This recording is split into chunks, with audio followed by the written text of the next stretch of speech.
I'm joined now by Tom Lutz, who's Executive Secretary and Treasurer of the Michigan Regional Council of Carpenters and Millwrights, Ric Preuss, who is Detroit Business Agent for the International Brotherhood of Electrical Workers Local 58, and John Perkins, a carpenter apprentice with Local 687. Thanks, all of you, for being here. Thank you.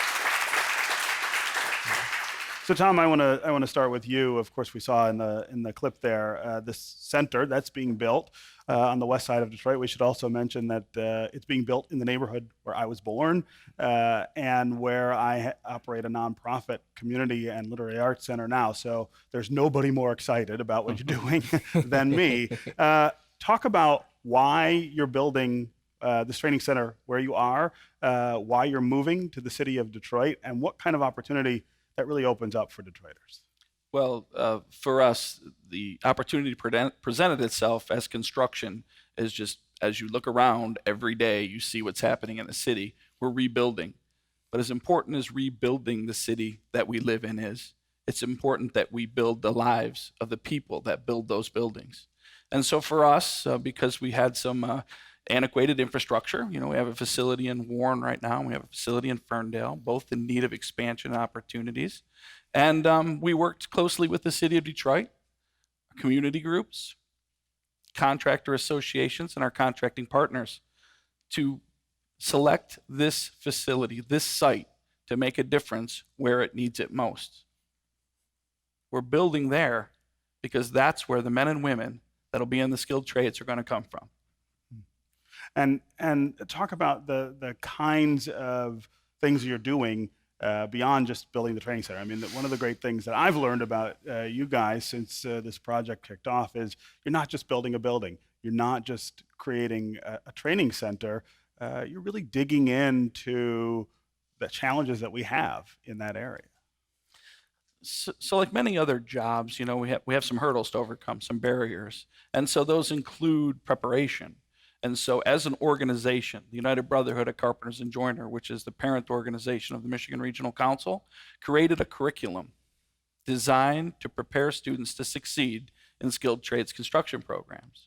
And we implement that over 108 different high schools and ISDs around this state, but no more so than this Tri-County area right here in Detroit, preparing people to speak the vernacular that we use every day in our apprenticeship schools, to give them a greater opportunity to succeed. That's just one of the many things that we do. We create that curriculum from soft skills. Many careers, and many people don't even know all of the trades that we represent. From floor coverers, pile drivers, and divers, to millwrights, commercial and residential carpenters. All of these opportunities exist, and as you've heard many times here already tonight, its exposure is the number one opportunity to increase our intake. So those are the reasons that we do it, and we're blessed to have good community partners to do that with. Yeah. Ric, you come at this kind of from a different angle, from the sense of businesses, what they need and how they work with training opportunities to get Detroiters trained up for these jobs. Give us an overall picture of how we're doing in Detroit with skilled trades and making sure people are ready. It's an exciting time to be in Detroit. I think we have a once-in-a-generation opportunity to really make an impact here. I came in 23 years ago.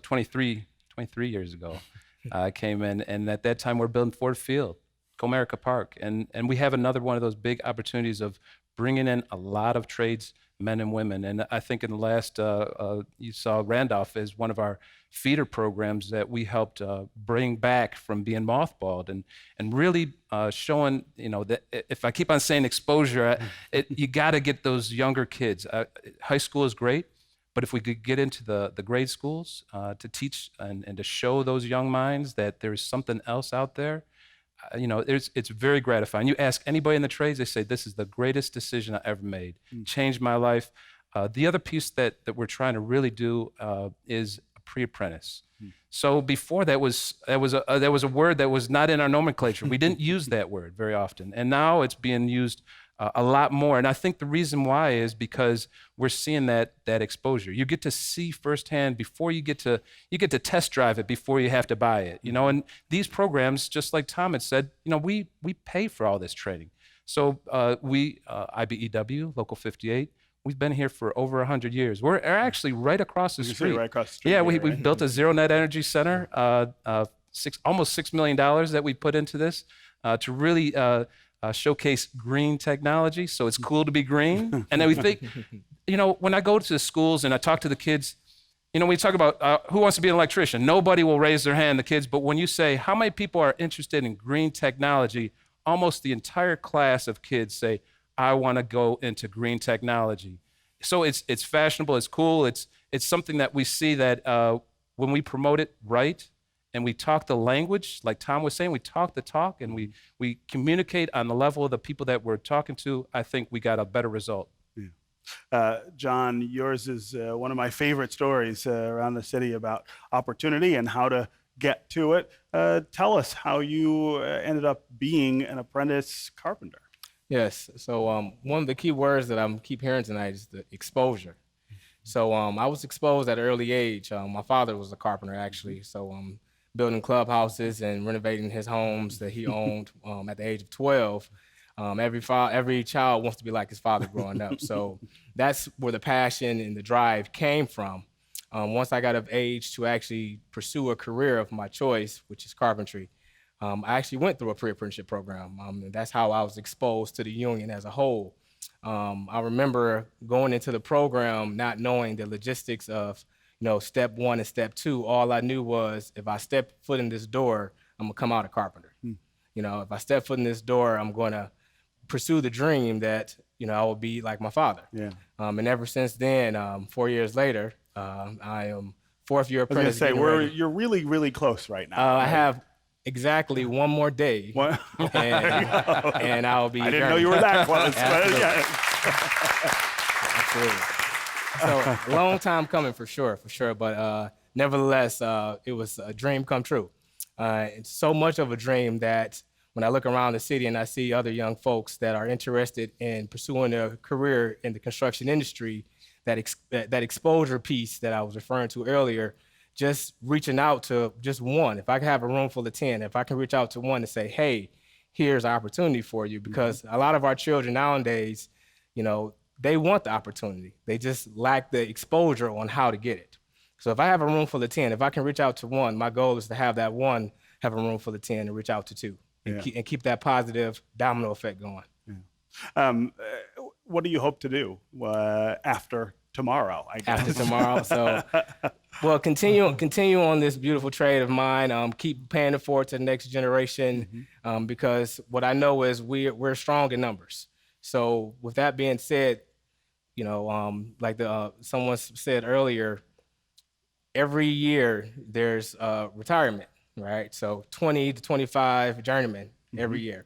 So there's a gap. So my goal is not to stop today, not to stop tomorrow, but continue on reaching out to pre-apprenticeship programs, high school students, career fairs.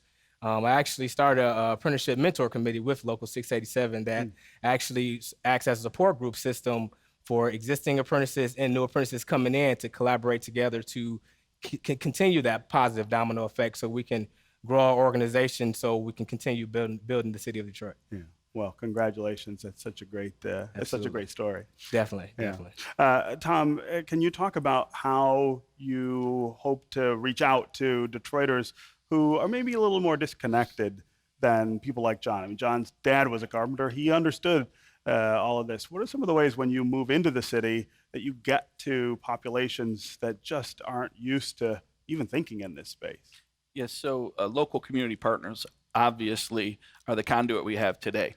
But we are already doing this outreach. We are already running career fairs. This year, we partnered with Michigan Works and SEMCA and a number of other organizations to bring 43 individual young people ranging from 9th to 12th grade and gave them an opportunity to do our work, to learn in our building.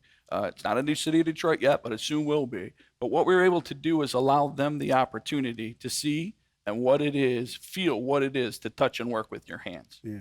And bring some of that understanding of the honor that we should take home. We should be proud of that, and we need to build that back in our communities. And the way that we do that is individually through communication and relationships, one person at a time. And that's how we have to build our brotherhood. And that's how we have to support one another. We're doing it today, and we're going to be proud to do it into the future. Yeah, and as you said, you guys are already at work doing this before the center is even, I mean, you haven't even broken ground on the center yet. You're already thinking about this. Well, as carpenters, we understand a lot about a good foundation. So we don't want to open the doors and wonder where the people are. We're doing that work with our community partners already today. Thanks for being here.